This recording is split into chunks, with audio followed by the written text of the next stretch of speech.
What are you having some lady lead people into a prayer to a false god, to a demonic entity, to a literal demon, who she's then calling the one true God, which is in complete, utter blasphemy against the Bible?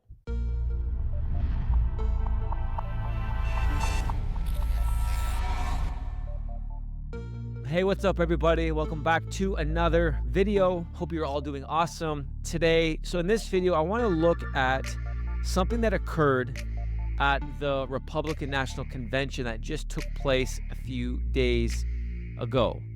Now, again, it was a highly emotional convention in light of what happened with Trump last week with the assassination attempt. And I don't know why they did this.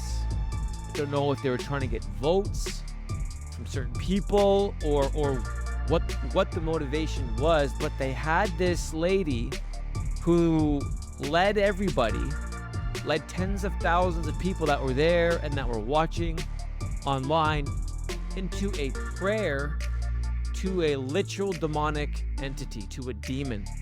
And when I saw that, I'm just like this is this is the spiritual warfare aspect that people just don't understand, that people don't get. And so let's just listen to this prayer, see what went down, and then I got some thoughts, and then we'll chat.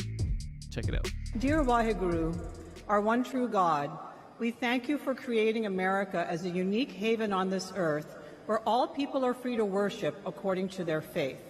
We seek your blessings and guidance for our beloved country.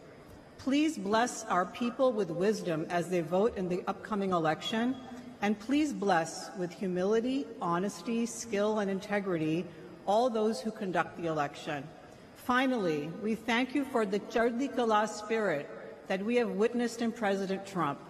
That is, the tireless and uplifting spirit that is sustained even in the face of violent adversity, like a founding father centuries ago. Okay, so that was just a 43-second clip from that prayer. It wasn't the entire prayer, but to be honest, that's okay. We need to listen to the whole thing. And so a couple things, like, dear, I don't even know how to pronounce the name, but she says, our one true God. Now, Trump is claiming to be a Christian. Now, I'm for Trump.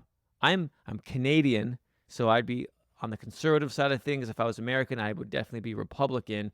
So I'm definitely pro-Trump in terms of if I'm going Republican or Democrat, 100% Trump. But if I'm him and I'm claiming to be a Christian, what are you having some lady lead people into a prayer to a false god, to a demonic entity, to a literal demon, who she's then calling the one true God, which is in complete, utter blasphemy against the Bible? The Bible's clear. Yahweh is the one true God, not this other entity. And so you're allowing this to be in your national convention, but you're supposed to be a Christian.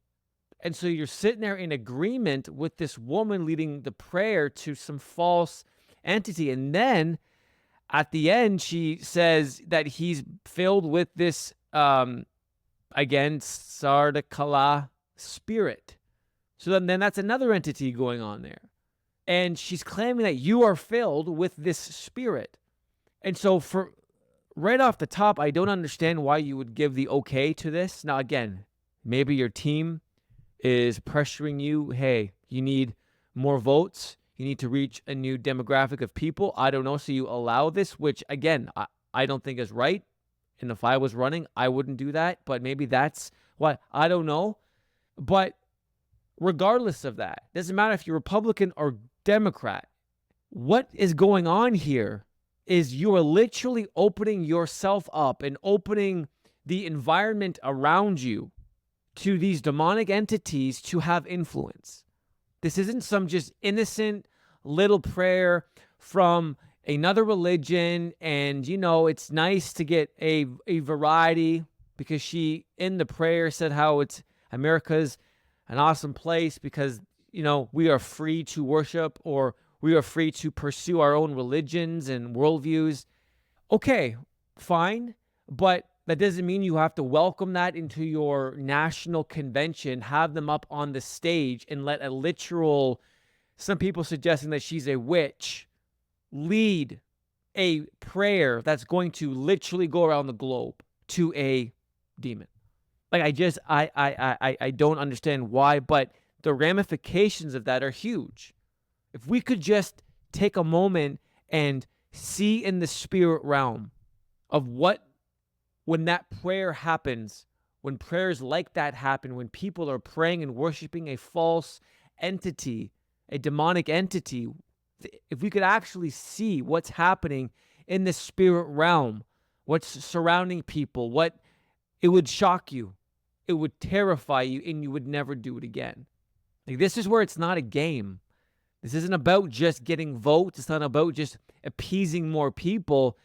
There comes a certain point where there's a line that you just don't cross, and this is crossing that line. So regardless, if you're claiming to be a Christian, if you are trying to champion more Christian and conservative values, great. But this is a line that you just don't cross. You don't open yourself up. You don't open the people you're trying to lead up. You don't have a witch get center stage to then put out this prayer to a demonic entity. Like that is messing with stuff that is beyond your comprehension, and the damage that can do, and the influence then that can create. You're trying to create specific values and uphold specific values in your party, but then at the same time, you are then opening yourself up to demonic entities that are just going to counteract that. And so it's like you can't have it both ways.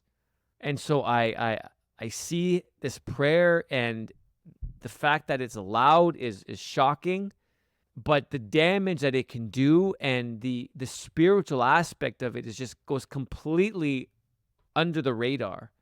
And you are opening yourself up to stuff that you want nothing to do with. There's a reason why God says in his word, you shall have no other gods before me. You shall not worship any other gods before me, which includes prayer. Because when you do that, bad stuff happens. Destruction comes. And it's like, you got to have more discernment. You got to have more, I don't know, boldness or courage to sit there and say, you know what, we're not having this. I mean, in light of just what happened to Trump, and the fact that a lot of people are saying, you know, again, you can try to over spiritualize things, but a lot of people want to say God saved his life.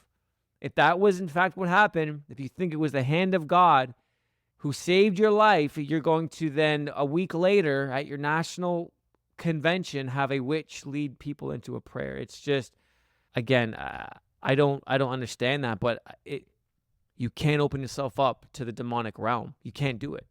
I don't care what the motivation is. It never ends well. And so I saw that, and I just was just like, man, it's dangerous. And just recently in my own life, in my own journey with my videos and the podcasts that I'm doing, and just my own study, I've just been diving into this whole aspect of spiritual warfare, that we are in a spiritual battle, and it's so much bigger and intense than we realize or understand. And when you have, you know, our leaders who've been put over us to lead and govern us, participating in witchcraft and allowing this kind of stuff to happen, it doesn't end well. And you are leading people, and you are opening people up to supernatural influence that you had nothing to do with. And so that's what I wanted to comment on this video. Let me know what you all think in the comment section below. Thanks so much for watching this video, and we'll see y'all in the next one. Much love, and God bless.